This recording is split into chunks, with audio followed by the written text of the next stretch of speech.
Welcome to my channel.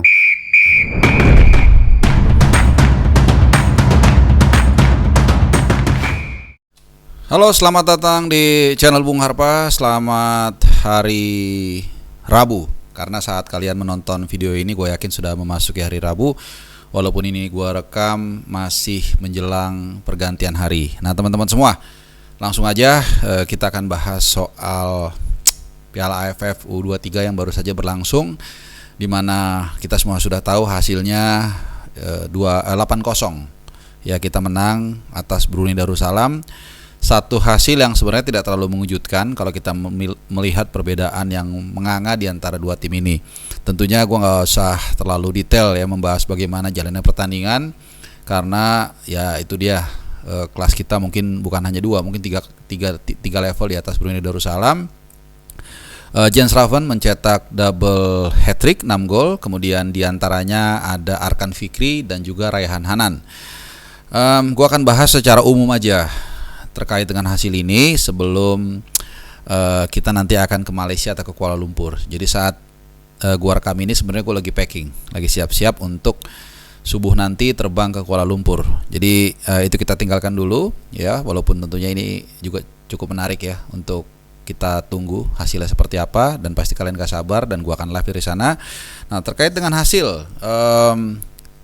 memang pertama rotasi ya, ini dari line up dulu yang diturunkan oleh Gerard Vandenberg. Memang dibilang mengejutkan, dibilang enggak gitu. Tapi gue lebih prefer melihat bahwa ini sebagai strategi, mengingat pertandingan satu ke pertandingan lain itu jaraknya hanya tiap 3 hari, jadi diperlukan stamina dan juga endurance yang stabil sampai dengan nanti pertandingan terakhir. Kita akan menghadapi Malaysia tanggal 20 Juli ya, 21 Juli ya. Tanggal 18 kita akan menghadapi Filipina yang secara mengejutkan mengalahkan Malaysia.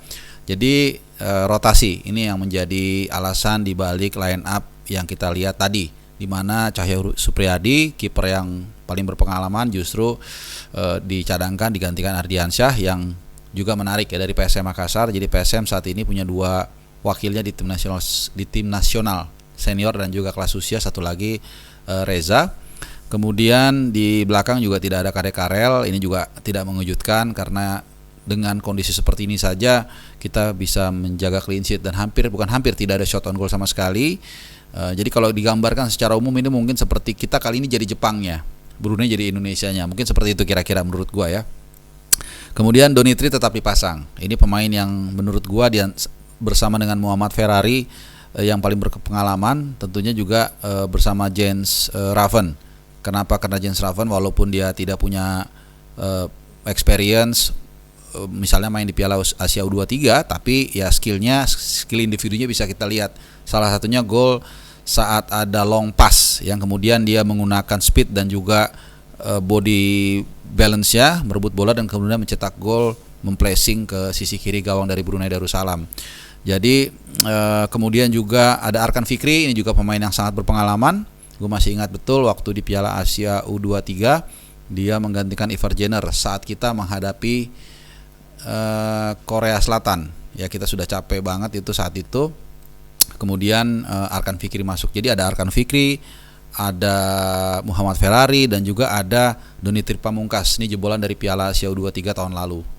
Kemudian mereka main. Kemudian ada Raihan Hanan. Raihan Hanan mungkin yang agak mencuri perhatian, walaupun dia di antara pemain yang pengalamannya sedang-sedang aja, tapi penampilannya sangat bagus di luar dari 1 gol yang diciptakan Raihan Hanan ke gawang Brunei. Tapi secara visi bermain dia cukup mobile, bagaimana dia mengalirkan bola ke kiri, ke kanan, dan kemudian juga ikut naik ke atas untuk menciptakan gol.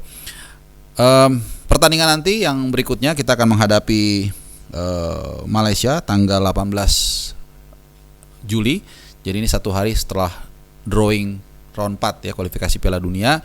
Tentunya ini bukan hanya penting untuk kita menangkan, untuk menjaga asa kita lolos ke semifinal, tapi juga gengsi ada di sana. Cuman kalau dari pengalaman kita ya, kadang-kadang kalau kita menghadapi tim yang katakanlah rival kita, itu emosinya agak naik ya, dan itu kadang-kadang justru menjadi backfire buat para pemain. Nah ini yang perlu dicatatkan oleh Vandenberg, atau mungkin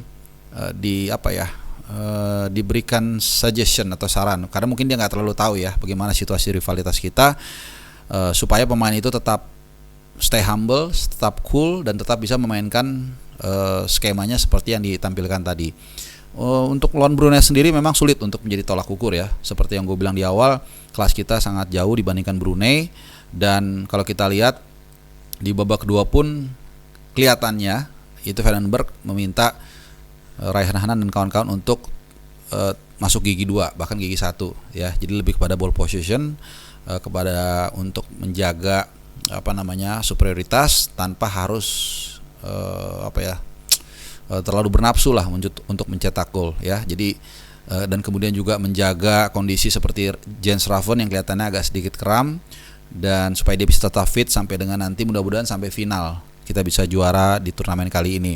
Dan sedikit juga trivia, di mana ada satu momen ketika selebrasi dari Jens Raven, kuda pacu ya, itu yang ternyata malah berdampak kurang bagus ya. Artinya Vandenberg meminta untuk tidak melakukan itu lagi, atau dia tidak main sama sekali gitu. Jadi ini lebih kepada untuk, menurut gua ya, menghargai lawan, dan juga yang paling penting adalah fokus gitu loh. Itu yang paling mungkin yang paling masuk akal kenapa Vandenberg melarang hal-hal seperti itu.